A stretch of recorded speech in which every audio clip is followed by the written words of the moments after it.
You can read this paper today. It is sitting in the archive of a journal called Quaternary Research, published in 1981, and it looks completely normal. 3 geologists, 4 dating methods, 1 hillside in central Mexico. Every method came back with the same answer, roughly 250,000 years old. And then, buried in the conclusions, the authors wrote something you almost never see in a scientific paper. They recorded that a colleague on their own project wanted readers to understand that an age of 250,000 years was, in her words, essentially impossible. Read that again. A peer-reviewed paper, carrying its own disclaimer, telling you not to believe the thing it had just finished proving. The woman who signed her name to it spent the rest of her career paying for that signature. And she was not the first. She was not even close to the last. The site is called Hueyatlaco. It sits near the Valsequillo Reservoir in the Mexican state of Puebla, and by 1981, it had already been dug for the better part of 2 decades, led by an archaeologist named Cynthia Irwin Williams. So what was in the ground? Not ambiguous rubble. A butchering floor. Animal bones lying next to worked stone, and the stone was not crude. Bifacial tools, scrapers, points. The kind of toolkit that anywhere else on Earth gets labeled anatomically modern human without a single raised eyebrow. And that is the whole problem, in one sentence. The tools were too good. Crude stone you can explain away. Rivers make crude stone by accident every single day. But a finished projectile point, sealed under a layer of volcanic ash, is a very different object to argue with. Understand what that ash does. It falls in one event, it covers everything underneath it in hours, and it does not sink down later. Date the ash, and you have a floor under the whole site. Nothing below it can be younger. Which is exactly why they brought in a specialist. Her name was Virginia Steen McIntyre, and dating volcanic ash was the only thing she did. Nobody expected her to come back with a problem.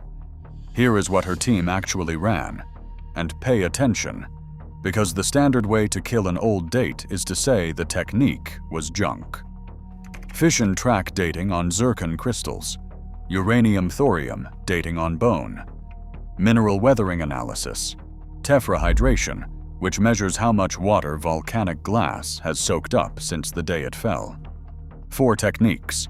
4 unrelated physical principles, which means 4 unrelated ways to be wrong. If one of them is broken, the others have no reason on Earth to agree with it. They agreed. A camel pelvis came back at 245,000 years, give or take 40,000. A second measurement on the same bone put it past 180,000. The zircon crystals came back older still, near 370,000. And a separate study from 1969 had already landed close to 260,000. The archaeologist running the dig had been working from a number around 22,000. Sit with that gap for a second. That is not a rounding error or a decimal point in the wrong place. That is a factor of 11. So somebody had to be catastrophically wrong. And this is where the story stops being about rocks. Now, the easy version makes Cynthia Irwin Williams the villain of this film, and we are not going to do that, because the record does not support it. She was not some bureaucrat guarding turf. Doctorate from Harvard. More than 60 published papers. And in 1977, she became only the 2nd woman ever elected president of the Society for American Archaeology. Her objection was about human evolution, and it was a serious one. If Hueyatlaco really is that old, then somebody was napping finished bifacial tools in central Mexico at a moment when, according to every fossil sequence we have, anatomically modern humans had not appeared anywhere on the planet yet. Picture what you would have to accept. A population living in that basin, hunting big animals with manufactured stone points, leaving a butchering floor behind, and leaving absolutely nothing else. No bones of their own. No second site anywhere in 2 continents. 1 hillside and a set of numbers. That is a real problem. It is the correct thing for a careful archaeologist to say out loud. What happened after she said it is a different matter entirely. Irwin Williams never published a final report on Hueyatlaco. 2 decades in the dirt, and the definitive write-up simply never came. She died in 1990 in Reno, Nevada, at 54. Staten McIntyre kept going. And here is where we have to slow down, because this is the part of the story the internet has stretched furthest. There is a letter, dated March 1981, that she is said to have written to an editor at Quaternary Research. In it, she argues the real problem is bigger than 1 Mexican hillside, that it is about the manipulation of scientific thought through the suppression of what she calls enigmatic data. We are going to be straight with you about that letter. It circulates almost entirely through 1 book, Forbidden Archaeology, which is not a source we would build a case on. We could not verify the original in any public archive, so take it as her account of her own career, not as proof of a coordinated cover-up, because that is exactly what it is. What we can verify is thinner, and honestly, it hits harder for being thinner.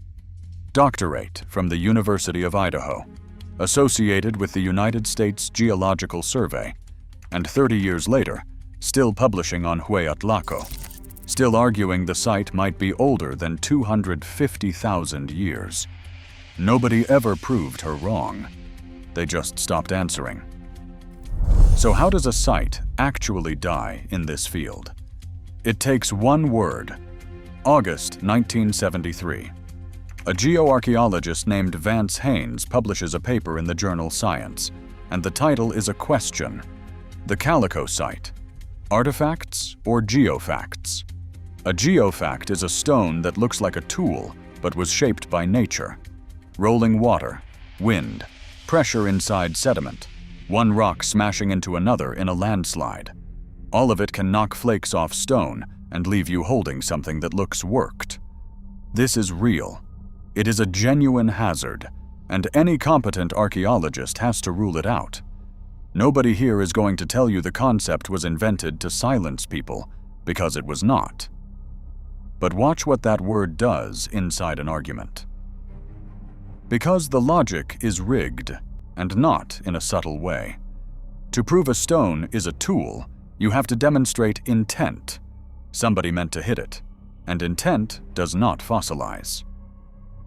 So you are stuck with proxies, a bulb of percussion where the hammer landed, flake scars running 1 direction instead of randomly, flakes that fit back onto the core they came off, microscopic wear that matches cutting rather than tumbling. To dismiss that same stone? You need none of it. You only have to name a natural process that could have made a similar shape. You never have to prove that process happened here, in this layer, to these rocks. You just have to put it on the table. 1 side carries a burden of proof. The other side carries a burden of imagination. And once that word entered the room, it did not leave. Calico sits in the Mojave Desert in San Bernardino County, California. An amateur named Ruth DeEtte Simpson had been working the ground there for years, and in 1954, she showed what she was finding to Louis Leakey. You need to understand who that is. Olduvai Gorge, Homo habilis, the man who moved the center of human origins to East Africa. So when Leakey examined those Calico stones in 1963 and called them unmistakably human work, the room went quiet. Excavation started the next year with National Geographic money behind it. He had a reason for being out there, and it is a good one. Leakey was convinced the sheer number of indigenous languages across the Americas could not have developed in 12,000 years. Too many families, too deeply separated. And that argument was never crazy. In 2025, the linguist Johanna Nichols published work consistent with 2 coastal migrations, around 24,000, and around 15,000 years ago. Leakey asked the right question. He tied it to the wrong rocks. Haynes ruled, and the field went with Haynes. In her 1984 autobiography, Mary Leakey used one word for what Calico did to her husband. Page 142. She called it disastrous. He died in 1972, still defending it, and the next man to walk into this trap would wait even longer. Move north, way north. Between 1977 and 1987, a Canadian archaeologist named Jacques Cinq-Mars excavated 3 small caves in the northern Yukon. Bluefish caves. What he pulled out was mostly animal bone, and he argued some of it carried cut marks from stone tools. His dates ran back toward 24,000 years, at a time when the accepted ceiling was roughly half that. The response was not a debate.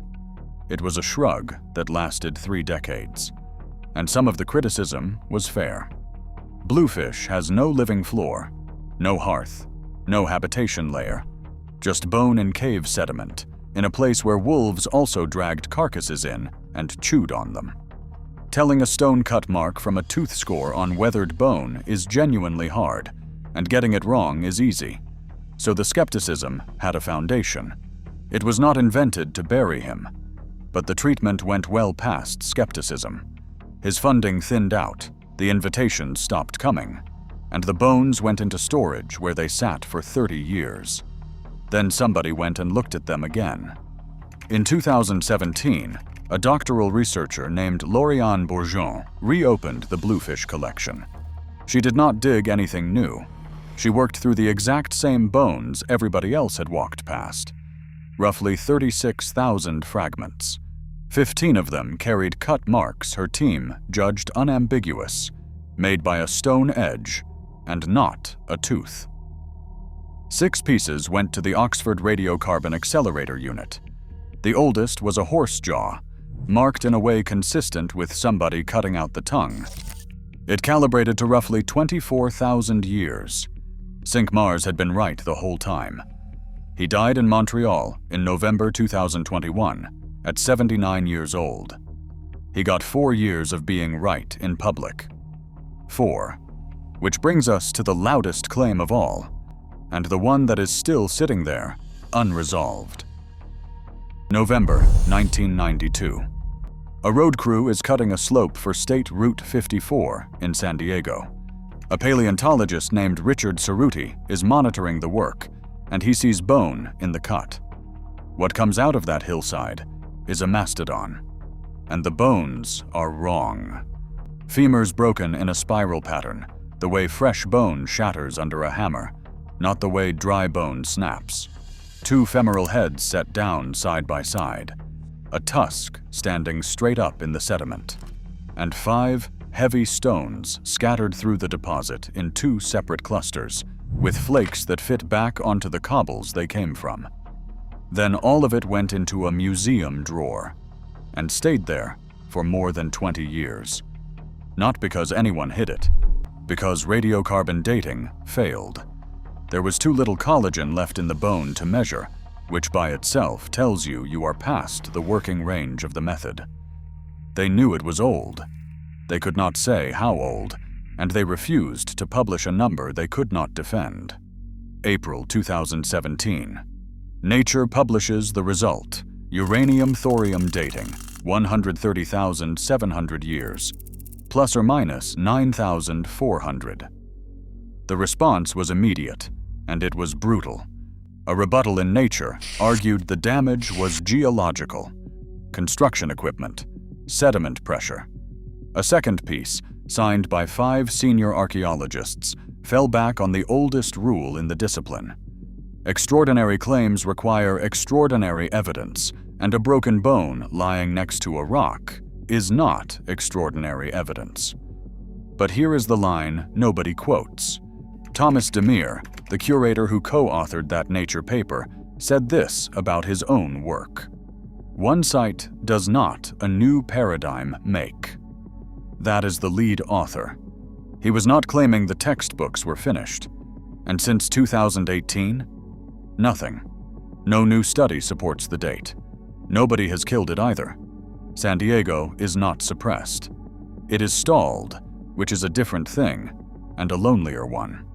Meanwhile, the same word was already being loaded again. July 2020, Nature publishes work on Hueyatlaco Cave in the Mexican state of Zacatecas, 2,740 meters up, nearly 1,930 stone objects, 46 radiocarbon dates. The oldest layers come back past 30,000 years. The counterattack landed the following year. Its conclusion: geofacts, ceiling collapse, natural movement of cave fill. And there is one detail in that rebuttal you should hold on to. Those authors never touched the stones. Their assessment was made from the published photographs, and the paper says so directly, noting that flake scars are often absent in the images, and that most surfaces lack the bulbs of percussion you would expect from a deliberate strike. Now that might be a correct read. Photographs of stone tools do carry real information, and the excavators chose which images to publish. Nobody was locked out of a vault, but look at the shape of it. A find gets declared natural by specialists working from pictures of it, and that declaration lands in a journal carrying the same weight as the excavation itself. 48 years after Haynes wrote his question mark. Same instrument, different cave. So does anything survive this? Does any site ever get through? Yes, 2 of them.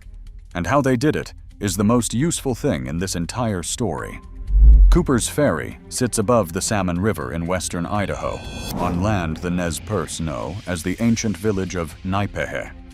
In August 2019, the team published in Science, occupation between 16,560 and 15,280 years ago, dated from charcoal and bone inside a sealed pit.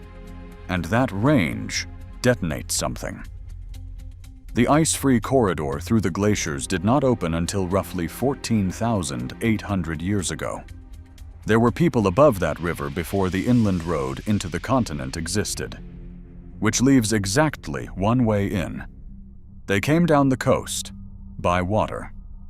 Then David Meltzer, one of the archaeologists who had signed the rebuttal against the San Diego Mastodon, went on the record about Cooper's Ferry. It's pre-Clovis, I'm convinced. Same man. He did not cave, and he did not go soft on anybody.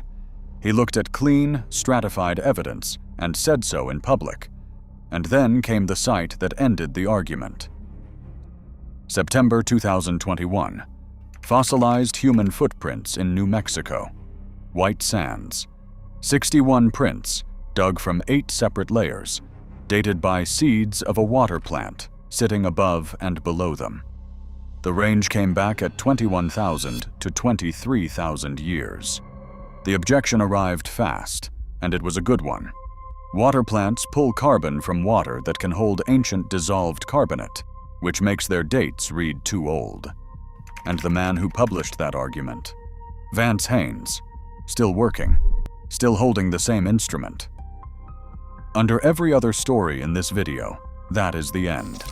The site dies right there. Instead, the White Sands team did the one thing nobody else had managed. They went and got different material. In 2023, researchers from the United States Geological Survey dated conifer pollen, which grows on land, so the water problem cannot touch it.